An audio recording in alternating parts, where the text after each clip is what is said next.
Somos Ariel, Mariano y Lucas y elegimos relacionar el pensamiento sobre la educación de Nietzsche, Foucault, Heidegger y Derrida. Heidegger, uno de los filósofos más importantes e influyentes del siglo XX, nos comparte a través de una pregunta una de sus mayores inquietudes.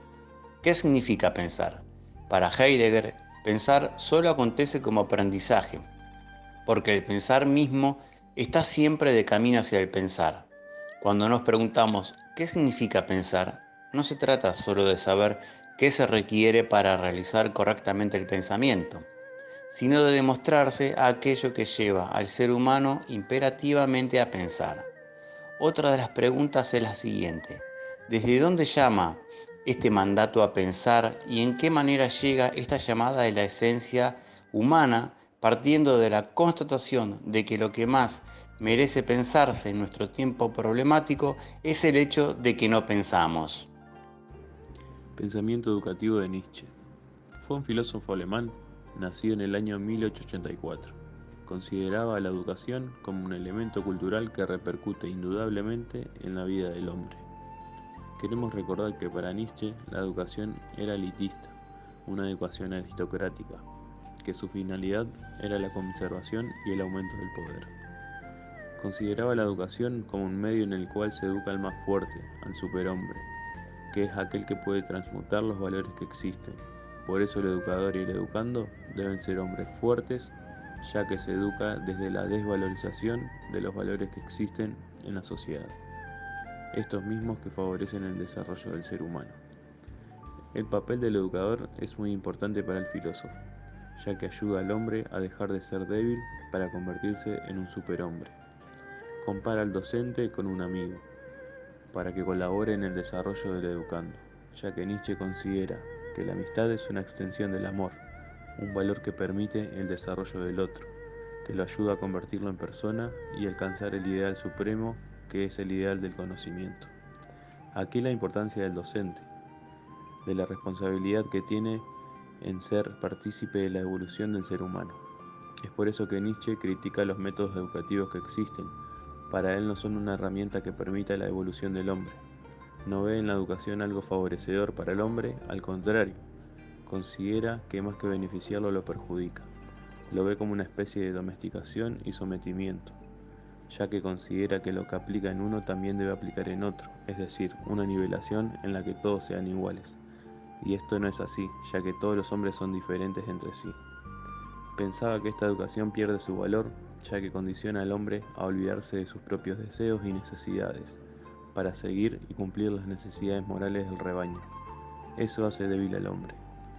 Considera que el camino de la educación es ser la herramienta que permita el desarrollo de un hombre a uno fuerte, ese hombre con capacidad de reconocerse, de valorarse, de elegirse a sí mismo, y es la educación el camino para lograrlo.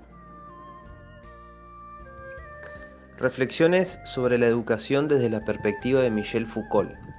La obra de Michel Foucault ha resultado de inmenso valor dentro de la filosofía del conocimiento al ahondar en concepciones vinculadas al saber, el poder y el sujeto. En ellas, nociones en torno al concepto de verdad son abordadas y complejizadas, puesto que resulta inherente a las tres concepciones de interés para el filósofo, el saber, el poder y el sujeto, serán determinados por supuestos vinculados a la verdad. Objetivación y subjetivación, dominación y libertad, dependerán de las relaciones en torno a la verdad.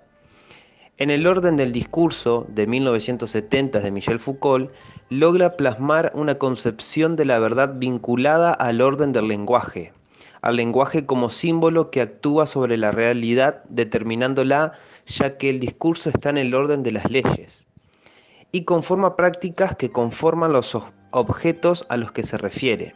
Foucault planteaba en 1970 que los sujetos buscan poseer, adueñarse de los discursos, tomando estos objetos de deseo, ya que dotan de poder al establecer criterios de verdad.